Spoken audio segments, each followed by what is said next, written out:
malam pemirsa. Seperti biasa ya, kalau malam Jumat waktunya nonton Hotman Paris Show. Kira-kira siapa ya bintang tamu kita malam hari ini? Sebelum itu kita intip dulu yuk kegiatan Bang Hotman beberapa hari terakhir ini. Pertama, selain Bang Hotman ahli dalam bidang hukum, ternyata Abang juga bisa beralih profesi menjadi penjual mie ayam gerobak. Dan khususnya buat janda-janda cantik, Abang kasih gratis tis-tis. Tuh Abang, kalau buat kita yang masih gadis gimana Bang? Kira-kira gimana ya rasa mie ayam buatan pengacara kelas dunia Hotman Paris Hutapea? Nah, kegiatan Abang yang lainnya, Abang juga mahir loh bikin gorengan pisang.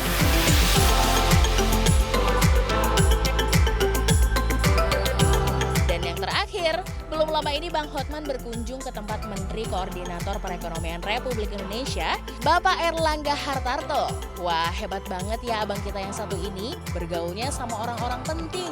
Ngapain ya Bang Hotman sama Bapak Menteri? Langsung aja yuk kita tanya ke abang.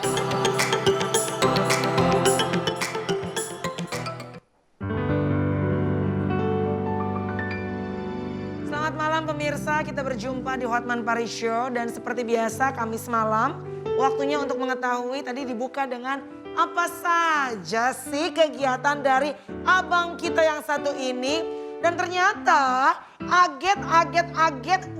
ternyata abang ini lagi banyak melakukan tindakan-tindakan yang di luar dari kebiasaan. Di antaranya adalah menggoreng pisang, jualan mie ayam. Apakah ini betul-betul jiwa sosial abang? Atau jangan-jangan biasanya public figure atau artis yang besar kalau tiba-tiba melakukan kegiatan yang sosial ke masyarakat itu untuk menutupi kasusnya loh. Ayo kenapa? Kok tiba-tiba lo jual pisang goreng? Kok tiba-tiba abang jualan mie ayam? Ada apa ini? Itu bukan pansos dan tidak nutupin kasus, emangnya gua takut. Gua lagi olahraga sama cewek-cewek. Ya. Jadi itu satu di Ancol. Olahraga, ya terus ada jual tukang pisang goreng, saya langsung goreng sendiri. Oh gitu. Loh. Kok tumben gorengnya nggak sama cewek-cewek? Ada di sampingnya, lu cemburu aja lu Ya, nenek. Tapi memang namanya bukan Hotman Paris Dennis kalau tidak selalu menyedot perhatian masyarakat. Betul. Ya kan? Nah, yang pasti Bang, yang ini juga menyedot perhatian masyarakat. Ya kan? Nah, malam hari ini kita pengen langsung ngobrol dengan pihak yang berseberangannya juga, yaitu yang kemarin heboh, tiba-tiba ditangkap sampai ada digendong dan segala macam, heboh dan tersebar dan sekaligus menyedot perhatian dari netizen plus 62. Ini dia kita pengen ingatkan lagi pemirsa. Seperti apa hebohnya, ini dia. Tangan saya. Jangan megang aja kok. Gak mau saya, sakit tangan saya sakit. Dia di merah nih. Nih. Gak lakukan dulu. Gak mau saya. Pak, tolong Pak. Bapak jelasin dulu karena kami berhak untuk mendapat penjelasan. Alasannya kenapa ditangkap? Tolong.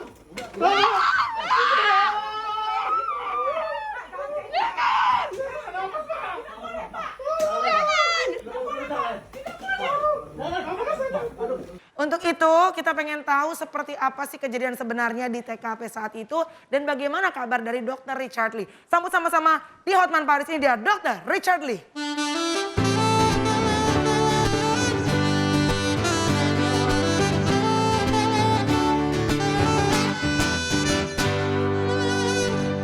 Wih, tiga-tiganya sepatunya sama.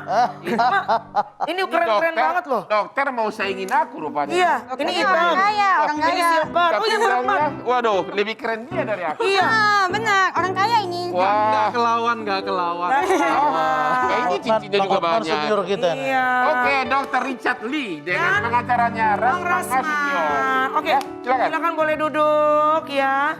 Ini salah satu yang ditunggu netizen ya. Oh, Kenapa? Karena heboh sekali dan menyedot perhatian. Silakan Abang. Oke, Dr. Richard Lee, Iya bang. kamu beruntung. Kamu itu diselamatkan oleh video istrimu. Kenapa Bang? Ya karena videonya itu sangat viral, menarik simpati publik. Akhirnya dia yang sempat masuk, nggak nyampe sehari keluar. Sudah keluar.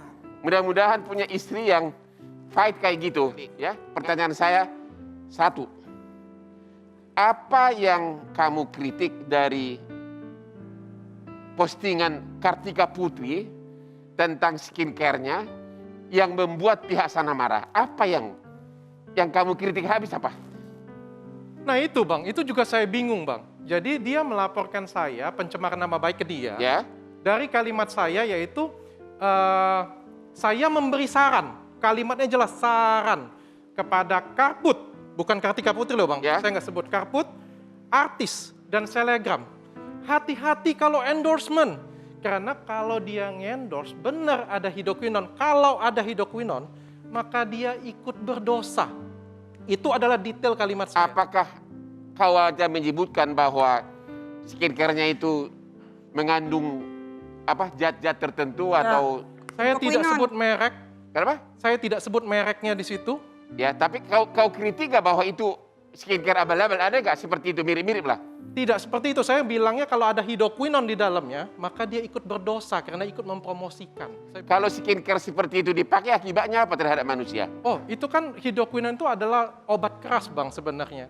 Jadi cuma boleh diresepkan oleh dokter. Jadi kalau dipakai sembarangan, wajah bisa rusak Bang. Terlepas benar tidaknya kritikan kamu, apakah kamu dalam posisi memang berwenang untuk mengkritik punya orang? Karena kamu kan bukan lembaga riset resmi. Seorang dokter atau konsumen kan sebenarnya berhak untuk melakukan review Bang. Berhak melakukan review, tapi apakah kamu berhak mempublikasikan di Instagram sehingga menimbulkan multitafsir? Kalau begitu endorsement juga sama dong Bang. Endorsement juga kan sebenarnya review juga Bang. Apakah review ini cuma boleh yang bagus-bagus aja? Kalau yang jelek nggak boleh di-review Bang? Jeleknya by fakta ya Bang ya? Iya saya tahu, tapi kan apakah Anda dalam posisi secara hukum berwenang mereview punya orang mengatakan ini produk tidak pantas? Intinya kan tidak pantas untuk dipakai kan? Betul. Apa dasar Anda? Hasil lab. Kamu udah tes? Betul, hasil lab resmi Bang yang sudah kan. Oh begitu? Betul. Oke, jadi itulah pembelaan dia. Oke? Kalau nggak salah Dokter Richard sempat ketemu ya, sempat ada beredar. Kalau nggak salah dari masing-masing mengupload ya di YouTube gitu kan, sempat berusaha untuk sebelum heboh nih ya kayaknya ya di awal-awal untuk melakukan mediasi. Nah setelah mediasi itu memang tidak ada titik temu sampai akhirnya ada Dokter Richard tadi sampai digendong apa heboh itu seperti apa sih sebetulnya? Jadi sebenarnya waktu sudah video itu sama-sama naik, Ya. kita janjian mau ketemu nih. Saya sudah happy banget nih, karena tujuan mau ketemu kan mau nge-vlog, mau kasih edukasi ke masyarakat. Ya. Ketemu di Bang. Pas ketemu, saya sendirian, dia kurang lebih ada 5 tim, atau berenam gitu Bang, duduk. Saya tuh bingung kok, gaya nge-vlognya emang kayak gini ya, duduknya memang rame-rame ya kayak gitu kan. Ngobrol panjang, tapi nggak nyambung Bang. Sudahlah saya bilang ke kameraman saya, kita stop aja lah saya bilang kan. Ya. Pas sudah terakhir Bang, kamera saya sudah mati. Ternyata yang di sampingnya tadi, yang dibilangnya omnya itu Bang, ternyata itu pengacara dia. Dan Ya. terakhir saya dikasih hadiah somasi Bang. Oke. Somasi apa itu? Diminta saya untuk melakukan minta maaf. Atas postingan kamu sebelumnya yang mengatakan bahwa Saya memberi saran tadi Bang. skincare-nya itu bisa mengandung zat berbahaya, begitu? Betul. Oke, terus? Saya sebagai orang timur Bang, saya bilang ya apa yang saya katakan nggak salah. Ya. Tapi kalau orang timur kan senggolan dikit, sorry ya kayak gitu Ya. punya. Kalau mengganggu kamu ya saya minta maaf. Hmm. Bukan artinya substansinya salah kayak gitu Oke. punya. Jadi dengan gampangnya ya sudah saya minta maaf di depan dia pada waktu itu Bang. Saya bilang minta maaf ya, maksudnya nggak usah panjang masalah kan. Beres Saya lah juga udah gitu. yang saya perangi kan skincare abal-abal, Iya. bukan artisnya Bang. Bukan personalnya sebetulnya dokter, ya kan That's itu right. ya. Kan yang salah juga bukan si artis sebenarnya. Iya, Kalau salah iya. kan produknya. Betul, Ya kan saya kan Jadi Anda itu berperang bukan dengan pabriknya, produsennya. dengan produknya Bang. Oke, Anda yang melaporkan Anda bukan manufacturing tetapi si cewek itu, si endorsement. Betul. Oke. Pabriknya juga melakukan gugatan ke saya dan saya sudah menangkan di pengadilan. Oke. Sekarang sudah terjawab bahwa dia yakin ada katanya riset bahwa skincare tersebut menurut versi dia bermasalah. Akhirnya kau dilaporkan ke polisi. Benar kan? Pencemaran nama baik. Pertanyaan saya kedua, itu kasus pertama. Sesudah Anda di dalam penyidikan atau penyelidikan? Penyelidikan. Masih penyelidikan. Atas kasus pertama pencemaran nama baik. Katanya, sesuai yang kita dengar di medsos, polisi menyita, kau punya IG, Instagram, handphonenya disita nggak? Sita. Disita semuanya, dan juga sudah mendapat putusan pengadilan, dan juga emailnya juga disita ya. Betul. Sehingga diblokir lah, tidak boleh dipakai. Itu benar. Betul, Diblokir nggak boleh dipakai. betul, Oke. Jadi secara hukum sudah terblokir. betul.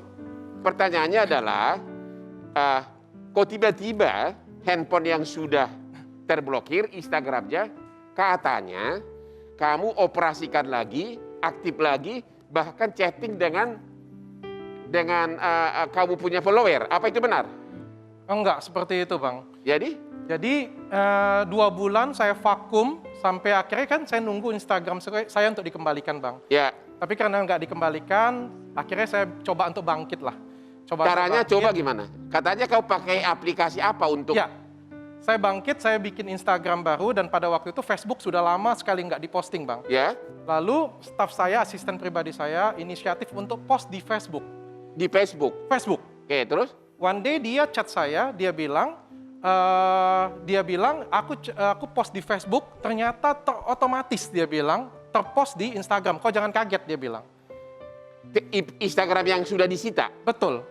Padahal dia tidak post di Instagram. Dan di Facebook itu menggunakan email yang berbeda, menggunakan password yang berbeda. Dan link antara Facebook dan Instagram itu sudah diputus oleh saya dan oleh penyidik.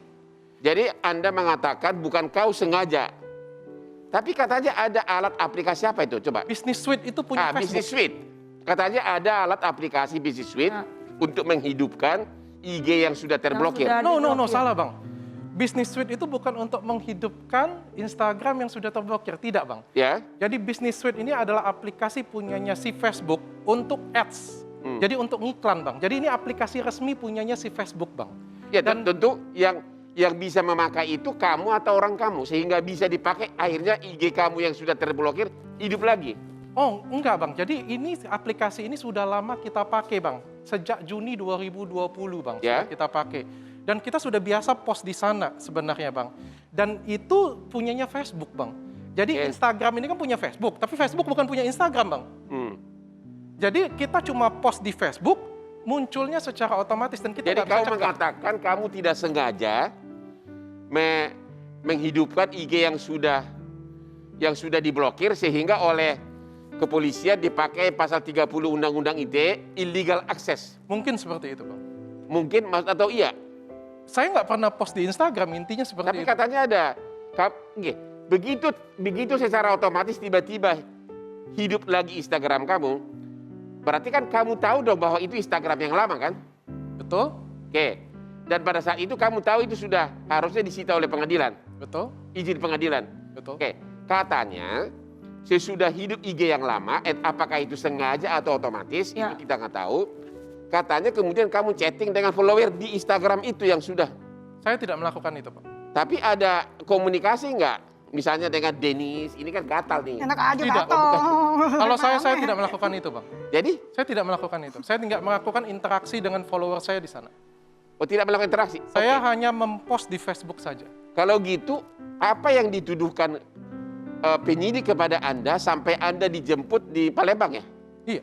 Apa yang dituduh? Ada diterangkan enggak? Ya. Karena apa? Sampai dijemput itu kenapa dokter? Sampai heboh tuh videonya. Apa yang dituduhkan? Saya nggak paham, Bang. Saya datengin polisi setengah 8 pagi, saya belum mandi, lagi sarapan.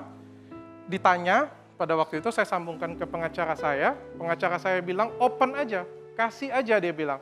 Saya kasih tahu, saya post di Facebook, ya punya Business Suite, ini Facebook, saya kasih tahu semuanya, Bang. Lalu dia bilang, tiba-tiba ikut saya, kayak gitu punya. Jadi di awal-awal pagi itu ada sempat dialog.